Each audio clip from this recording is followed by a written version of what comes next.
This is Dave, and by the ring on my finger, we know today's all about Keith.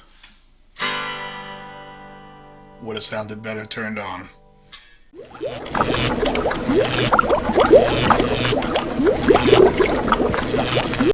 Hey, welcome back to my channel. So, as promised, I want to talk a little bit about Keith today, and because of it, I brought out my Dan Electro. This is a copy of a 59. I think it's a 59 reissue that they did a couple of years back. Might have been, I want to say maybe 2008 or 9. They did these. They did this one, and then they did a vintage modified with the bridge Jimmy Page put on in the 80s. But during the 70s, this is the bridge that he used, and just as an argument again about my tone wood and all that stuff. I mean, this thing's made out of like some crap. I mean, I don't know if it's from Micro or what. And it has this tape on the sides. I mean, an absolute piece of junk that sounds fantastic. Has a great sound. So, let me talk a little bit about the tuning. So, basically, in the 60s, Keith used a lot of open E tuning. I'm pretty sure Jumpin' Jack Flash, Street Fighting Man. Is it Street Fighting Man? Street Fighting Man? Whatever the hell it is. And then, what is that song called? You Can't Always Get What You Want, which he capos on the 8th fret. That's an open E tuning. So he likes the open E tuning, and then somewhere along the way, Keith said, "I'm going to switch it to G." And I'm pretty sure it's like right around Sticky Fingers, we start to see what is that? No,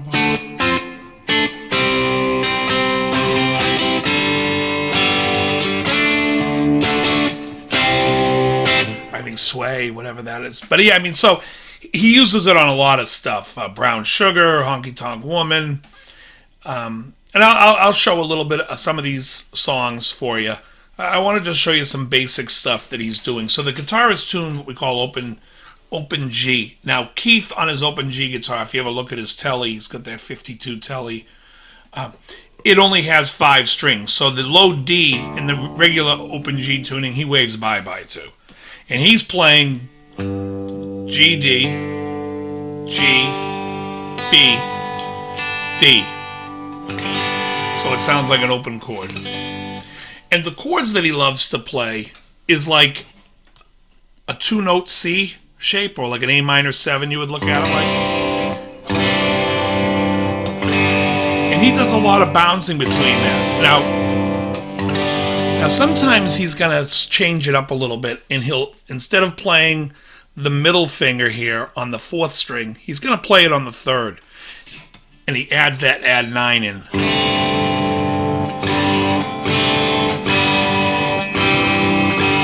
And I'll show you where that happens on a couple of things.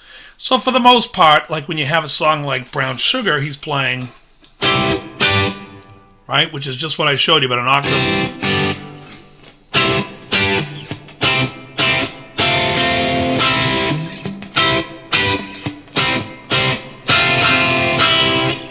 It's the same chord shapes. Now here he comes up.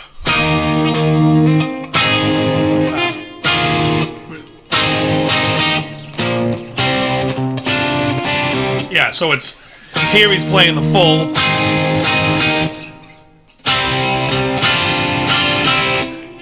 And there's the altered version of that chord. Then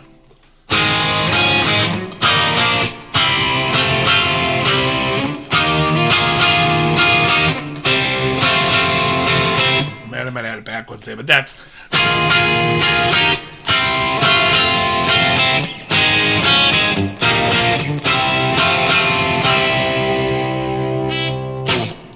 And so there we have the how he's basically playing all these, and then when how he's playing these songs. I'm sorry, sometimes my brain's way ahead.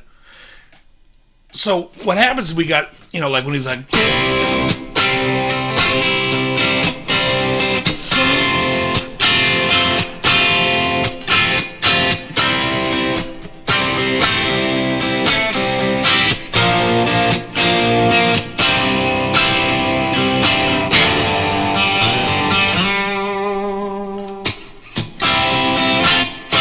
So you have that whole, and that basically should give you the idea of how you can play the whole song from there.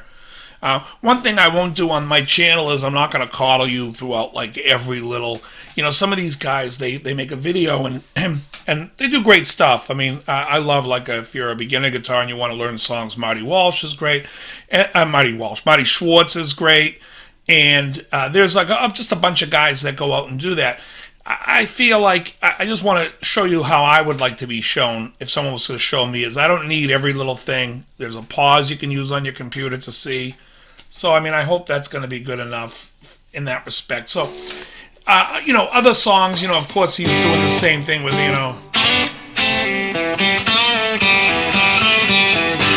that whole honky tonk, the same thing.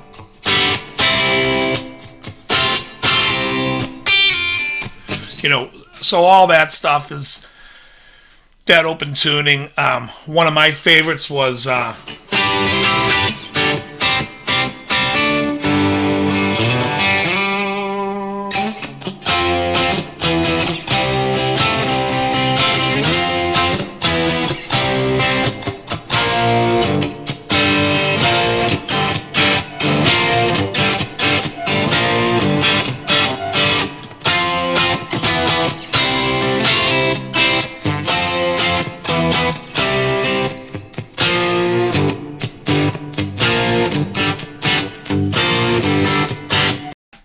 Alright, so I put the capo on now, and now we're going to go over some songs that Keith plays with the capo on, which I'm sure you've seen him play with the 4th fret capo, and he usually is going to play these on at least 2 songs that I know of, one that he sings and one that Mick sings, both from the same record. So here, he's using the alternate version of the chord, which is using with the 9, and he's going.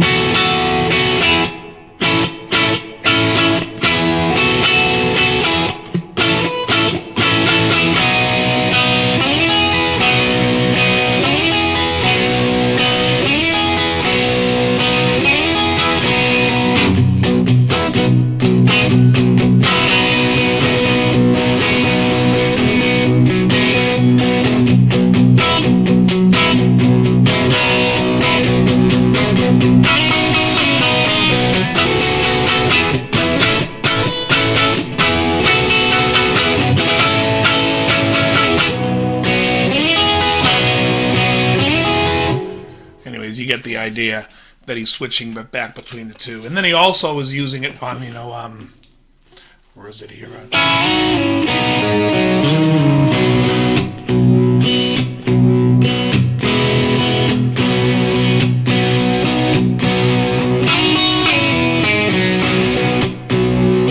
then for the chords, it's same, this is all the...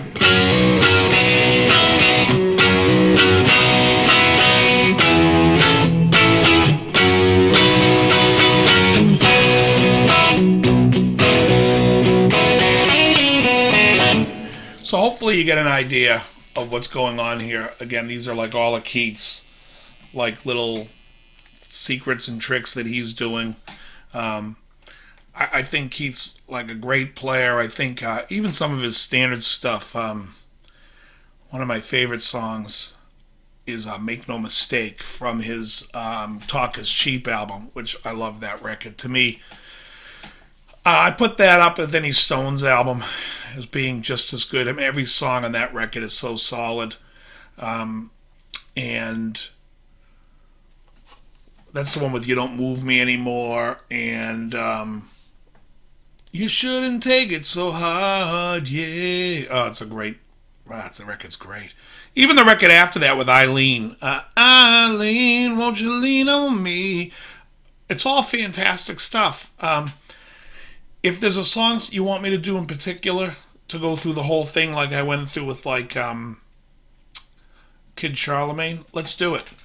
I just wanted to give you some ideas of what Keith's doing on these songs.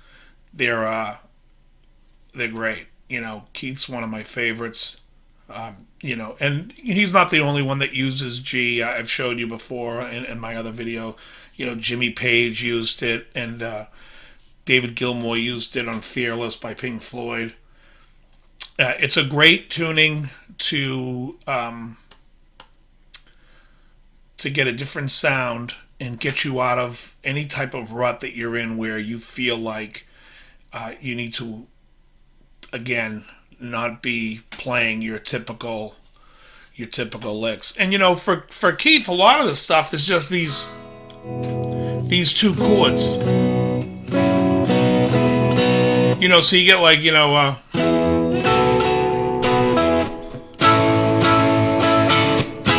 it just has some nice sounds, and it's like, it makes you get a little bit more involved in the melody and writing melody. And I think Keith's an underrated songwriter. I do. It doesn't come from the same school as like a Paul McCartney or Lennon, which in all honesty, I am much more in tune with those guys. Like if I sit and write a song, I'm writing a complete thought down, melody, verse, all that. That's just how I write. But a lot of people don't write like that. In fact, like you take a band like Van Halen, which the first 6 albums by Van Halen, I love. I mean, I'm a huge, to me, that was like American rock and roll. That changed what Van Halen brought after that with all the bands and the hair bands. I could have and did, I didn't really, but I could have lived without. I didn't really buy any of that stuff. I thought there was a couple of great records in the mix there from some of those bands, but for the most part, that stuff was just not for me. And if it's for you, that's great. It's just not for me. But that being said, you could hear what a different band they are when you put a different guy in the band writing the melodies and co-writing the songs. That you can hear that that's a group effort of people jamming. And the same with AC/DC. I mean, so many people will tell me that Bon Scott's the better of the two. And I disagree. I totally disagree. And I'll tell you why. I love Powerage by AC/DC. I think that album's fantastic. I think it's better than Highway to Hell. I think Powerage could be the best Bon Scott era AC/DC album. It's fantastic. Gone Shootin', which I'd love to do a thing. I'll do a lesson on Gone Shootin'. That song's great. Those songs are great. It's like they're like a rhythm and bluesy, ballsy rock and roll band from Australia, right? That's what they are. Then Bon Scott passes and they bring in Brian Johnson, and Brian Johnson brings them to the next level. Whether you want to admit it or not, Back in Black as an album is flawless. And it just evokes so much of everything. Now, I think the second album with Brian Johnson, it's funny. I could sit and talk your ear off. As soon as I got a camera on me, I'm like, what the hell's the name of that? It's For Those About to Rock. There were some great songs on For Those About to Rock. How Motley Crue did not get sued for Dr. Feelgood for ripping off the Knights of the Long Knives intro, I have no idea. I mean, they're identical except in key. But that record, it's good. It's a good record. It's better than what was the Let There Be Rock. It's better than Let There Be Rock. It's better than High Voltage. It's not better than Powerage. It's not better than Highway to Hell. But it's a great record. It's a great second effort by Brian Johnson. And I thought maybe there's some great songs on it, but then there's some like songs where it's just like they phone, hello rehearsal. Yeah, here's the hook. It's like COD, spammy. But then the next record, which is completely underrated, is it Rising Power? Is it called? He's got Flick of the Switch. Rising Power is the opening track. Flick of the Switch album, again, hit out of the park. It's fantastic. You put that album on in your car, put it on 10, put the windows down on a summer day, and you're going to be a fan of Flick of the Switch. The album's fantastic. And then again, the next album is probably the worst of the 4, which was Fly on the Wall. And it's a little poppy, Loose Lips, Sing Ships. What the heck was the name of that? Not Sink the Pink. That was on that. That was on that record too, wasn't it? Sink the Pink. Let's get it up. Let's get it up. That was like poppy. Give it up, danger. don't know how the hell I started going off on AC/DC here. But yeah, I think the Brian Johnson. I mean, you could say collectively, someone might say, well, Bon Scott era is better, but Back in Black's the greatest AC/DC record. And if you don't believe me, look at the charts. I mean, it just crossed over into something. Um, I'll tell you, well, I don't know if I should tell this story. So, years ago, I had a buddy, Frank, and I can't remember his last name. And Frank used to hang around with Johnny Ramone. So Johnny Ramone and his girlfriend and I were all sitting there talking. And I'm asking the question, who do you think influenced more guitar players? Eddie Van Halen or Jimmy Page? Now, I understand the arguments from both sides, and it's hard to not think it's Jimmy Page because Zeppelin sold 400 million records, and it's like, that's in 400 million homes. So automatically, just on that alone, and I mean, and honestly, to say, people can say, well, Jimmy Page, whatever, didn't do it for me. And the reality is everything we listen to influences us. It's, we take the word influence and we try to mean it like it influenced what we do, like as far as you try to emulate that or you try to. But in the reality, it's like even when we hear, like I hear a Michael Jackson song, it could be, what's that? Like Off the Wall, which is not for anything. It's the same exact bass line and groove as Boogie Nights, written by the same guy. But anyways, Rod Temperton wrote those. But my point is, we're influenced by everything we hear. I understand that. But anyway, so Johnny looks at me and says, well, I think I influenced more than the both of them. And I'm like, yeah, okay. Like, we have a real conversation here. Anyways, the guy blew up pissed mad at me because I wouldn't agree with him. And I was like, listen, I don't know if you're in the top 10, but let's talk about the top 2. And it didn't go over well. And he's passed now and can't defend himself, so I really shouldn't be bringing up that story, but I just thought I'd bring it up because it was the most absurd thing I've ever heard. And yeah, we almost came to blows over that, which I thought was funny. If Frank's watching this, he would laugh because he was there looking quite pale, like something was going to go down. But, when you take, Jimmy Page, the same thing. It's like you give him the groove, he writes the groove, he writes the structure of the song somewhat, and you put him with Paul Rodgers and the Firm, and they wrote some great songs. It's not Zeppelin, but you got to give Robert Plant his due. But it's a different type of songwriting than how I'm used to writing, like everything by myself. And I we lost Chris Cornell recently, and I completely empathize with his whole thing. Like when he plays, he sings, he writes the songs, and I think on that last record they did, which was Down for the Upside, he wrote the least. He wrote the least that he's written out of all of them, and then the band broke up, and I was like, well, what happened though? Somebody came, I think the bass player came in and said, I want 2 songs on this record. I'm totally just kidding here, but anyways, I just think it's a little different when someone writes complete songs, the complete ideas is different than, so not everyone writes that. There isn't a right way or a wrong way. I mean, for me to sit there and say, that the Beatles sat and wrote those songs out and that Jimmy Page and Robert Plant worked them out, and that it doesn't make one invalid or one more valid. I mean, and I think the greatest band of all time was Led Zeppelin to me. In fact, I'll be even blasphemous and say I prefer McCartney's post-Beatles stuff than his Beatles stuff. And I love the Beatles, but I love, the songs he wrote after. I'm a big Band on the Run fan, that whole album.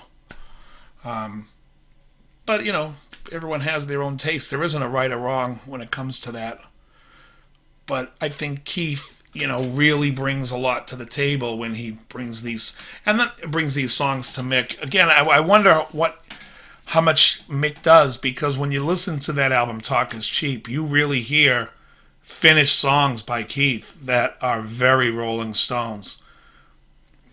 Some even, most of it's better. I look up that song, Make No Mistake, and what else was on that? In fact, he had that one, let's see if I remember.